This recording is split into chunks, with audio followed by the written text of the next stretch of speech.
On March 11, 1967, a small plane vanished over the mountains between Oregon and California. No one knew where it went. No one could reach the passengers. And for months, the world had no answers. But what the survivors endured, and what rescuers would eventually uncover, is one of the most haunting survival stories in aviation history. This isn't just a crash. It's a test of love, endurance, and bitter fate. Alvin Wayne wasn't just a pilot. He was a father, a husband, and a man who'd earned his freedom through decades of hard work. First as a lumberjack, then a hotel owner in Portland. Flying was more than a hobby. It was how he connected with his faraway family. That Saturday, Alvin took off in his Cessna 195, an elegant four-seater plane, with his wife Phyllis and stepdaughter Carla beside him. They were heading south to San Francisco to visit Alvin's adult son, who was working as a Delta Airlines pilot. The flight was meant to be short, familiar, routine. But somewhere over Oregon, a storm rolled in. Fast, heavy, and blinding, whiteout conditions swallowed the sky, ice formed on the wings, winds pushed the aircraft off course. Alvin was flying visually, and in an instant, all visibility vanished. They were no longer flying over familiar landmarks, they were in the clouds, disoriented and drifting west. And then, through the storm, a mountain. There was no runway, no warning, no room for error. Alvin crash-landed the plane directly into the north face of Bully Chute Mountain, dense, remote, and covered in trees.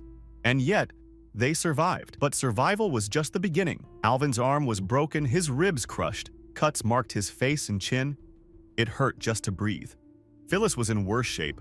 Broken wrist, broken ankle, possible head injury. She could barely move. Only Carla, 15, escaped without a serious injury. They were stranded on a freezing mountainside. No working radio, no emergency kit. No one knew where to look. And the snow was falling. Again. By the time authorities realized the plane hadn't made it to Red Bluff, the weather had already blanketed the region. Search teams scrambled, planes took off, ground units assembled. But the crash zone spanned more than 7,000 square kilometers of unforgiving terrain, cliffs, trees, rivers, and snow. From above, the downed Cessna might as well have been a pebble under a white sheet. Meanwhile, inside the broken fuselage, the family huddled for warmth. They rationed 2 bags of M&Ms, 3 jars of jelly, some lemon drops, a few sandwiches, and vitamin pills. They plugged windows with scraps of cloth. They melted snow in their hands to drink. They waited. After 5 days of near-constant snow, Alvin made a decision. The food was nearly gone. They wouldn't survive much longer. So despite his injuries, he bundled up and left, determined to find help. He called back to his wife and daughter from across a gully. One last time. Then the silence came. Days passed. No sign of Alvin.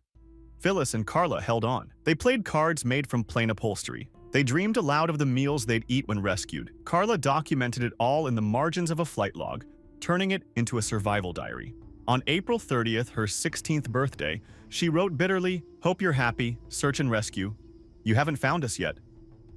4 days later, her final entry. "It's a bright and drippy day. We are completely soaked." Then, nothing. It wouldn't be a plane that found them, or a helicopter, or a trained rescue crew. It was a hunter. In October, 7 months after the crash, Floyd Bowling stumbled upon the wreckage deep in the forest. What he found wasn't just a plane, but bones, a diary, and heartbreak. Phyllis and Carla had lasted 54 days. And Alvin? He had made it farther than anyone imagined. 2 years later, in 1969, his remains were found. He had died just 40 feet from a road. He'd laid out tree branches in an arrow shape to point to the crash site, hung his gloves in the trees, and collapsed with his eyes still toward the highway. He was so close, but no one saw him. Alvin Jr., devastated but determined, refused to let his family die in vain. He had flown over 100 search missions himself. When Carla's diary was found, he helped publish it. And Carla's words struck a chord. Senators took notice. By 1970, Carla's law was passed, requiring emergency locator beacons in all civil aircraft. It was too late for the Oyens. But it wasn't too late for thousands of others. Thanks to a 15-year-old girl's journal, A Voice Trapped in the Snow, search and rescue got a fighting chance. In 1943, a U.S. military bomber vanished without a trace over the Libyan desert. No wreckage, no radio signals, no bodies. For 15 years, it was as if the crew had been erased from the earth. But when the truth finally surfaced, it shocked even hardened investigators. April 4th, 1943. Pilot William Hatton climbs into the cockpit of a brand new B-24D Liberator. 9 crewmen. One mission, bombed strategic targets in Naples, Italy. But this was no ordinary flight. Salish airstrip in Libya was choked with sand. A storm had kicked up, blinding visibility. Half the pilots turned back, but William pressed forward. Through the static, he could hear the warnings. Planes returning, engines struggling. Still, he flew alone.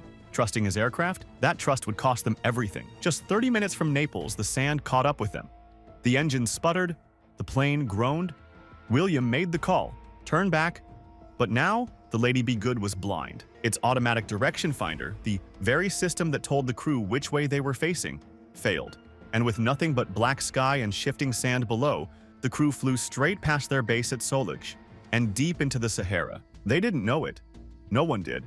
Not even the rescue teams who, assuming the plane crashed into the Mediterranean, searched the wrong ocean. The desert swallowed them whole. It took 15 years, 1958. British oil workers flying low over the Libyan desert spot wreckage in the dunes. It was intact. No signs of fire. 3 propellers frozen mid-flight. Inside, flight jackets, crew gear, and names.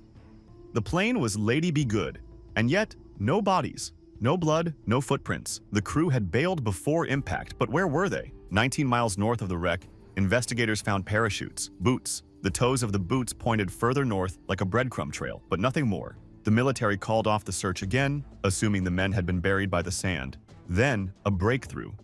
6 months later, oil crews stumbled upon 5 skeletons, military uniforms still clinging to bone. Among the artifacts, a diary. Second Lieutenant Robert Toner's journal. Its final entries read like a death note from another world. April 5th, 1943. The crew parachuted into the Sahara. Only 8 of the 9 regrouped. They waited for John Waravka. He never arrived. With half a canteen of water between them, the 8 surviving men began walking. Northwest, they believed, toward salvation. They were wrong. They were just 19 miles from the fully stocked, intact plane they'd abandoned. Inside that plane, water, food, coffee, even a working radio. But they went the other way. They walked into hell. Temperatures soared to 130 degrees Fahrenheit. Nights dropped below freezing. Sand blinded their eyes. One man went temporarily blind. They walked in 15-minute bursts, then collapsed for 5. They prayed more than they spoke. By April 9th, 5 men, including Hatton and Toner, could go no further. The final 3 promised to return with help. They didn't make it. 1960. Operation Climax was launched to find the rest of the crew. Searchers found Guy Shelley's body 21 miles north. Then Harold Ripslinger 5 miles beyond that, having walked a total of 106 miles across unforgiving dunes. Then the body of Waravka, the missing 9th man. His parachute had failed. He died alone, 12 miles from the crash, still tangled in his chute. Only one man was never found, Vernon Moore. When investigators returned to the Lady Be Good, what they found was unbearable. Meals, uneaten, water, untouched, a thermos of coffee, still drinkable after 15 years, a machine gun that still fired, a radio that still worked, and in fact was used to replace a broken one during the search. The desert had preserved everything, except the men who'd walked away from it. Had they walked south just 19 miles, they would have found shelter, supplies, and possibly rescue. Instead, they walked northwest, deeper into nothing.